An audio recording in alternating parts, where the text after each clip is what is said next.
Tribunnews on Fokus Tribuners hari ini kembali membersamai Anda bersama dengan saya, Nila Irdah. Tribuners Polda Jawa Barat menolak seluruh dalil gugatan pra-peradilan yang dilayangkan pihak Peggy Setiawan tersangka kasus pembunuhan Vina dan juga Eki kasus Cirebon.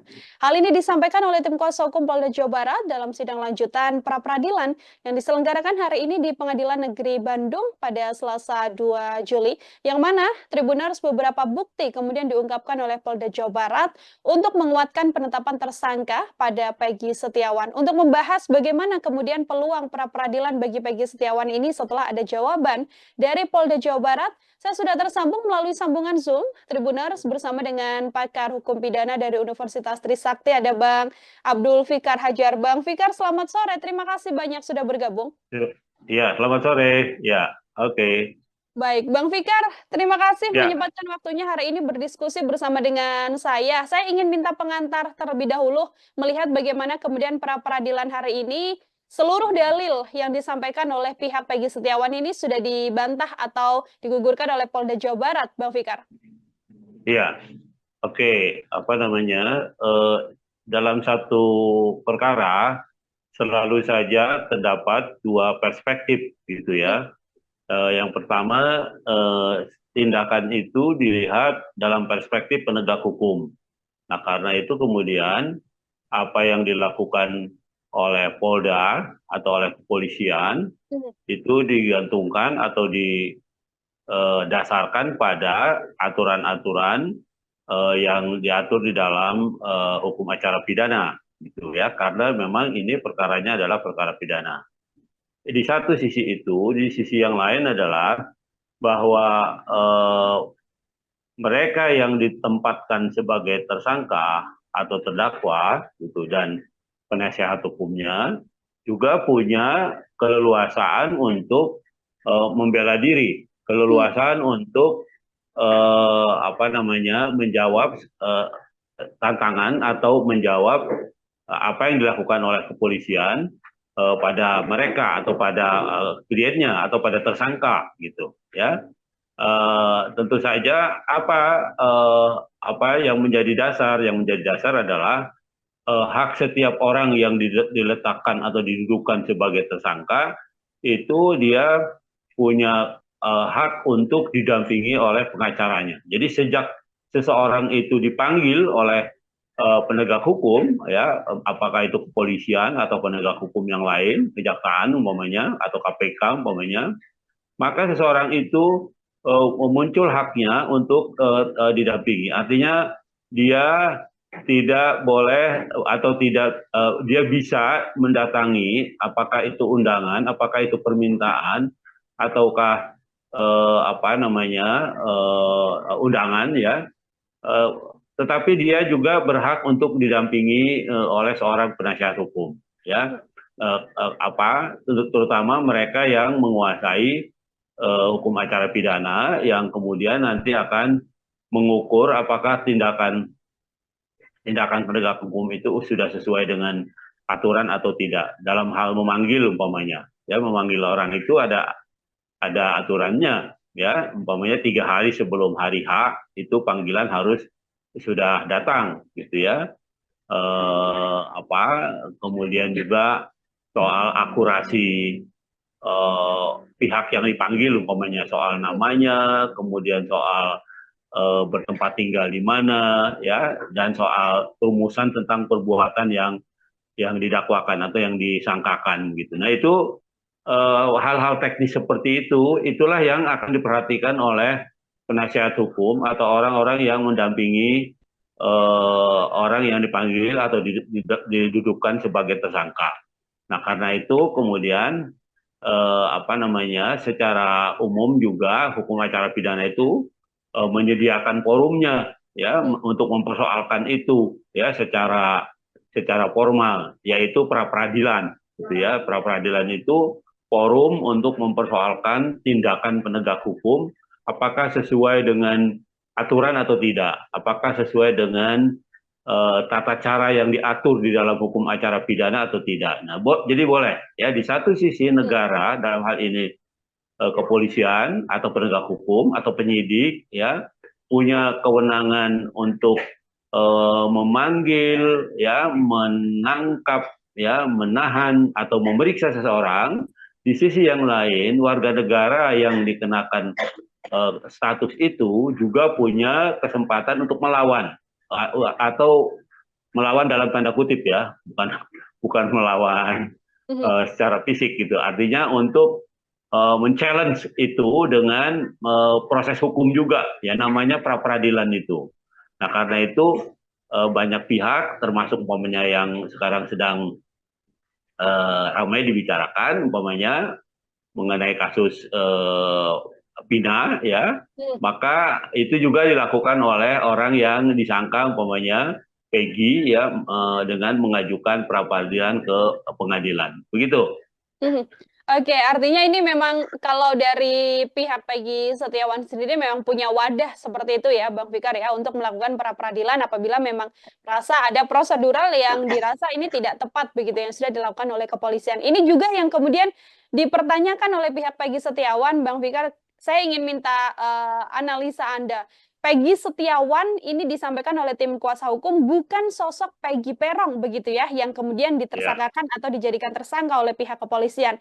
Dengan ya. bukti-bukti yang dibawa oleh kepolisian adalah ijazah, KTP, dan sebagainya. Apakah kemudian bukti-bukti tersebut sedianya sudah cukup kuat untuk membuktikan bahwa sosok Peggy Setiawan ini ya sama dengan Peggy Perong yang selama ini menjadi DPO?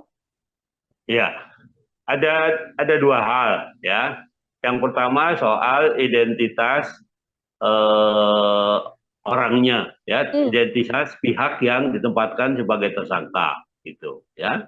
Yang kedua soal akurasi betul tidak tersangka itu memang apa namanya, ada indikasi melakukan perbuatan yang kemudian dikualifikasi sebagai tindak pidana dan ditempatkan sebagai tersangka, ya. gitu. Itu ada aturan mainnya, gitu ya. Yang pertama umpamanya soal betul tidak dia itu tersangka yang melakukan itu berkaitan dengan identitas, ya, siapa, umur berapa, ya, tingginya berapa, kulitnya warna apa, umpamanya seperti itu, ya, Hmm, atau bekerja di mana, begitu. Nah, itu muncul, ya, dari keterangan-keterangan atau alat-alat bukti yang lain, yaitu keterangan saksi, ya, keterangan saksi atau alat bukti yang lain, umpamanya alat bukti surat dan sebagainya. Nah, hmm, jadi untuk menempatkan orang sebagai tersangka, nah, undang-undang atau hukum juga mensyaratkan minimal ada dua alat bukti, ya, ya. yang apa namanya, yang mengindikasikan bahwa seseorang itu melakukan tindak pidana, melakukan kejahatan sehingga dia bisa ditempatkan statusnya sebagai tersangka. Nah, alat bukti itu apa saja? Alat bukti itu bisa keterangan saksi, bisa keterangan ahli, bisa alat bukti surat, gitu ya, bisa alat bukti petunjuk. Nah, petunjuk itu lahir dari gabungan dua alat bukti yang melahirkan satu petunjuk, gitu. Jadi petunjuk itu sebenarnya bukti yang lahir karena ada bukti yang lain, gitu ya, karena ada bukti yang lain. Nah, karena itu dia minimal harus ada dua alat bukti, ya, yang bisa Hmm, melahirkan petunjuk. Nah, ini yang apa, kewenangan yang dimiliki oleh penegak hukum, kepolisian dalam hal ini, atau penyidik dalam hal ini.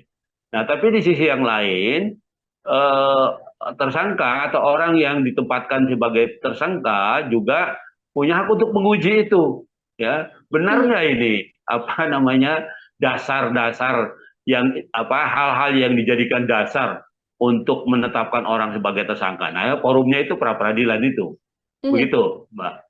Oke, jadi bukti KTP dan ijazah ini sedianya memang bisa ya, Bang Fikar ya, untuk dijadikan salah satu bukti dari kepolisian dengan catatan ada bukti penyerta lain yang kemudian menguatkan juga bahwa sosok yang ditersangkakan ini adalah benar sosok yang selama ini diburu oleh Benar. kepolisian. Mhm. Ya, jadi di satu sisi benar identitasnya, di sisi yang lain juga harus ada bukti bahwa si orang ini memang yang melakukan tindak kejahatan itu. Jadi ada Mhm. tidak tidak melulu membuktikan apa namanya, membuktikan bahwa dia adalah orangnya yang apa, betul yang ditangkap sesuai dengan identitasnya. Di sisi yang lain juga harus ada pembuktian bahwa dia memang ada indikasi melakukan berdasarkan minimal keterangan dua orang saksi. Hmm. Begitu. Oke, Bang Fikar, ini kalau dari dalil yang disampaikan hari ini oleh Polda Jawa Barat begitu ya, mengatakan ada dua saksi yang juga merupakan terpidana yang mengakui bahwa Peggy Setiawan ini adalah Peggy Peron begitu. Namun kemudian dari pihak pengacara mengatakan bahwa sedianya tidak bisa mentersangkakan seorang Peggy Setiawan karena tidak ada yang melihat langsung kejadian, tidak ada yang bersaksi langsung bahwa Peggy melakukan pembunuhan dan juga perkosaan dalam kasus Vina ini. Kalau dari analisa Bang Fikar, apakah kemudian hal ini mungkin terjadi, Bang? Iya, jadi sangat mungkin ini ya. Ini kan kalau kalau disederhanakan penegak hukum menggunakan dasar hukum katanya kan begitu ya. Mhm. Ya. Menurut dua orang saksi yang melakukan tindak pidana itu adalah Peggy Peron itu Mhm. ya. Nah persoalannya adalah dua orang saksi ini melihat nggak gitu ya, Oke. bahwa dua orang saksi ini mengetahui dan paham bahwa itu Peggy Peron, oke, nggak ada masalah. Ya mengenal itu Peggy Peron, iya. Tapi apakah dia juga menyaksikan gitu ya, menyaksikan langsung atau tidak langsung Peggy Peron itu melakukan tindak pidana? Nah itu juga jadi soal gitu. Jadi tidak cukup yang jadi saksi itu hanya orang yang mengetahui orang itu beridentitas bernama sebagai Peggy Peron, tapi juga dia harus punya pengetahuan yang mengindikasikan bahwa Peggy Peron itu yang memang melakukan kejahatan, gitu, melakukan tindak pidana. Nah itu yang saksi itulah yang dibutuhkan, gitu. Jadi kalau dia pengetahuannya juga tidak runtut seperti itu, tidak dia mengenal Peggy Peron tapi dia tidak mengetahui secara pasti apakah Peggy Peron melakukan atau tidak, nah itu agak sulit. Karena yang mengenal Peggy Peron umpamanya di Bandung bisa lebih dari 100 orang. Satu Ya. kampung bisa kenal dia kan begitu, ya Mhm. kan? Mhm. Cuma persoalannya adalah apakah orang-orang ini mengetahui nggak Peggy Peron itu melakukan satu perbuatan yang kemudian dikualifikasi sebagai tindak pidana kejahatan umpamanya. Seperti itu. Nah, itu yang harus dibuktikan gitu. Oke, ini kemudian harusnya bisa digambelangkan oleh pihak kepolisian karena tadi pihak kepolisian berhenti sampai ada saksi melihat dan mengenal sosok Peggy Peron, namun kemudian yang masih jadi tanda tanya tidak digamblangkan apakah juga melihat kejadian pembunuhan begitu ya, Bang Fikar ya, terhadap Betul. Vina dan juga Eki. Oke, itu belum terjawab juga dalam persidangan hari ini, namun yang juga kemudian tersorot, Bang Fikar, bagaimana kemudian pemeriksaan psikologi forensik begitu dilakukan pihak kepolisian terhadap Peggy Peron ini atau Peggy Setiawan yang mana disampaikan ada kecenderungan berbohong dan juga manipulatif. Apakah kemudian hal ini juga bisa jadi salah satu bukti penguat, Bang Fikar? Nah, gini, itu dua hal yang berbeda ya. Oke, Itu heeh. kan sebenarnya itu kan sebenarnya soal pemeriksaan psikologi kejiwaan Mmm. ya. Tapi kalau kita bicara hukum, ada nggak orang yang menyaksikan atau tahu bahwa Peggy Peron itu melakukan kejahatan gitu? Itu Oke. kan iya kan dua hal yang berbeda sebenarnya. Mhm. Nah, polisi itu tugasnya atau penegak hukum itu tugasnya membuktikan ketika dia mentersangkakan atau menetapkan Peggy Peron sebagai tersangka, maka dia sudah siap. Ada dua alat bukti yang akan membuktikan bahwa Peggy Peron memang pelakunya, pelaku kejahatan itu. Nah, itu yang pokok itu, bukan soal melihatnya. Kalau Mmm. melihat satu kampung orang bisa lihat Peggy Peron, iya kan? Tapi apakah ada orang yang melihat Peggy Peron sedang melakukan kejahatan? Nah, memang di dalam hukum pidana ya dikenal saksi juga ada beberapa macam gitu. Artinya ada saksi yang memang melihat kejadian gitu ya, atau hanya ada orang saksi yang melihat indikator-indikator saja, kejadiannya dia tidak tahu. Umpamanya Oke. jam 8 dia melihat Peggy Peron ada di satu tempat Mmm. gitu ya. Jam 9 terjadi pembunuhan umpamanya di satu tempat gitu. Apakah dia pembunuhnya? Belum tentu kan gitu Oke. ya kan. Karena nggak ada yang tahu umpamanya tidak ada yang melihat pembunuhan. Cuma melihat Peggy Peron 1 jam sebelum terjadi kejadian umpamanya ada di tempat itu. Nah, itu yang harus dibuktikan. Ya, nggak bisa main umpamanya ya udah karena ada orang lihat maka kita tuduh aja dia yang melakukan. Nggak bisa. Kalau tidak ada yang melihat umpamanya dia setelah melakukan apa namanya, membuang alat alat pembunuhannya umpamanya ke tempat lain, maunya ada yang melihat itu. Nah, itu bisa, itu agak kuat gitu. Ya, artinya tuduhan dia melakukan pembunuhan itu didukung oleh alat bukti gitu. Tapi kalau cuma melihat saja gitu ya, ya itu kalau menurut saya harus kerja keras lagi gitu. Ya harus kerja keras lagi mengaitkan dengan kejahatan yang dilakukan begitu. Ada saksi yang mengaitkan dengan kejahatan yang dilakukan. Begitu. Bagaimana dengan kesaksian saksi mahkota yang juga terpidana saat ini, Bang Fikar? Karena Polda Jawa Barat mengatakan kita tidak menggunakan dalil, harus ada saksi yang melihat langsung, tapi cukup dengan saksi mahkota saja. Apakah dalam aturan hukum pidana ini juga bisa berlaku? Oke, saksi mahkota itu sebenarnya ditentang oleh banyak pihak ya, karena sebenarnya saksi mahkota itu kan sama-sama pelaku. Ya. Dan yang namanya pelaku, yang namanya terdakwa atau tersangka itu punya hak ingkar, gitu, ya, punya hak ingkar.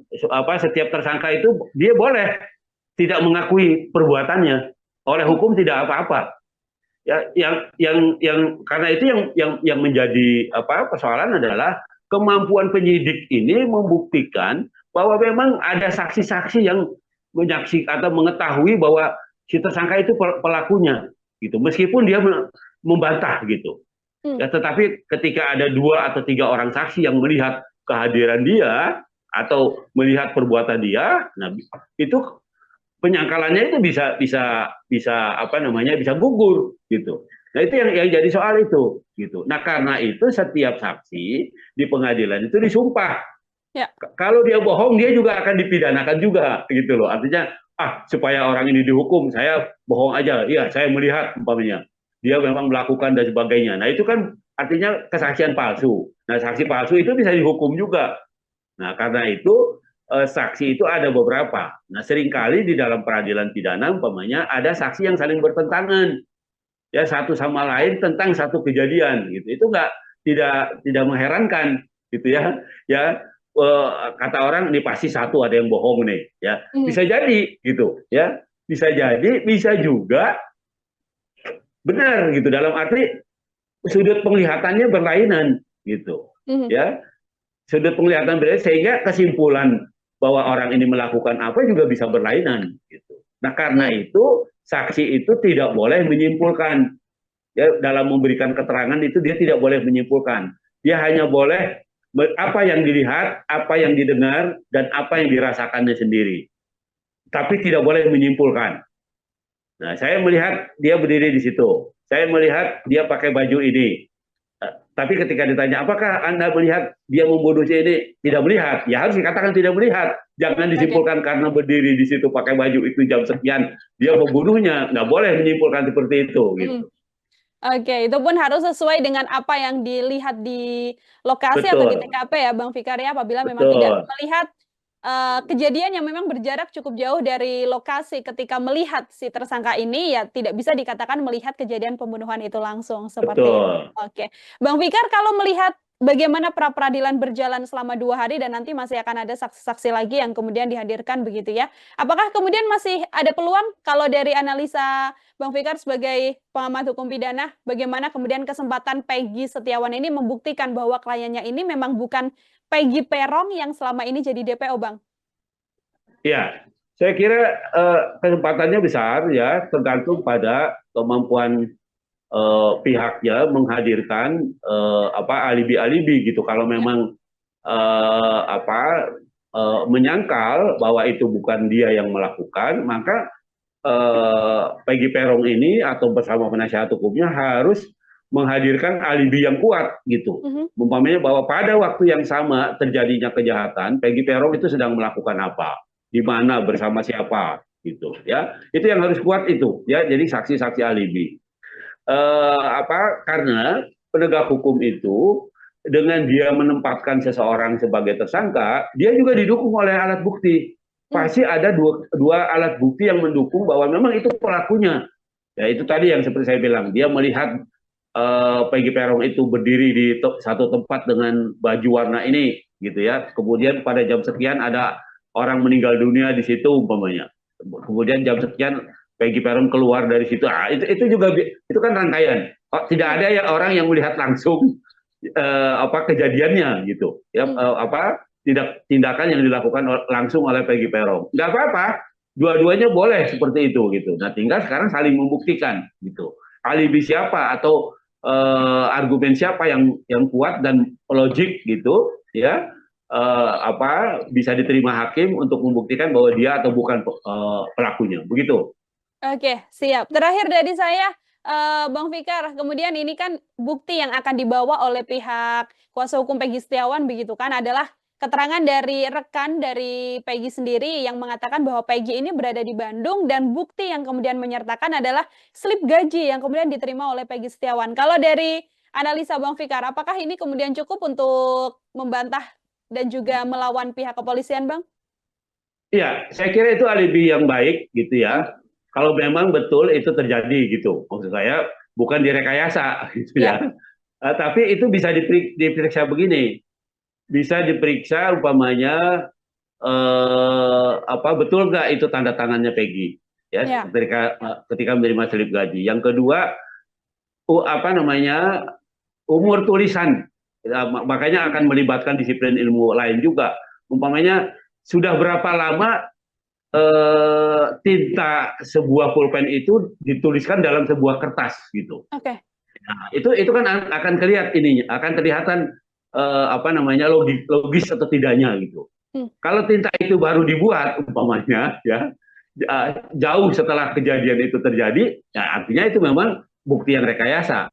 Tapi kalau bisa dibuktikan lamanya tinta itu tercorek di dalam kertas itu sesuai dengan waktu terjadinya kejadian umpamanya, nah itu bisa dipertimbangkan sebagai alat bukti alibi gitu, bahwa dia memang pada waktu kejadian sedang menerima gaji di tempat lain atau sedang menerima upah di tempat lain gitu. Nah, itu yang perdebatan itu yang ini. Nah, karena itu di dalam hal-hal seperti ini keterangan ahli itu menjadi penting gitu. oke. Ya, keterangan baik itu ahli forensik gitu ataupun laboratorium yang menjelaskan mengenai barang bukti lamanya, barang bukti kapan dibuatnya segala macam, itu menjadi penting gitu. Mhm, Nah, karena itu tidak bisa dilepaskan bahwa pemeriksaan sebuah perkara pidana itu dari kegiatan keilmuan, ya, dari kegiatan yang didukung oleh perhitungan-perhitungan yang memang dibenarkan oleh ilmu pengetahuan. Karena itu peranan ilmu pengetahuan dalam penegakan hukum itu menjadi sangat penting. Begitu, Mbak. mhm. Oke, baik. Terima kasih banyak Bang Fikar untuk kesempatannya hari ini berdiskusi terkait kasus Peggy Setiawan. Kita masih sama-sama menunggu ya Bang, karena persidangan pra-peradilan ini masih akan berjalan. Nanti semoga di lain kesempatan ada waktu kembali kita untuk berdiskusi. Bang Fikar, sekali lagi terima kasih, Oke, selamat beraktivitas oke. kembali. Yuk, mari. Ya, Tribuners, demikian obrolan saya bersama dengan pakar hukum pidana Universitas Trisakti, Bang Abdul Fikar Hajar. Nantikan obrolan saya lain yang pastinya dengan sejumlah narasumber dan tema-tema lainnya. Saya Nila Irda pamit undur diri. Terima kasih dan sampai jumpa. Download Tribun X sekarang. Menghadirkan lokal menjadi Indonesia.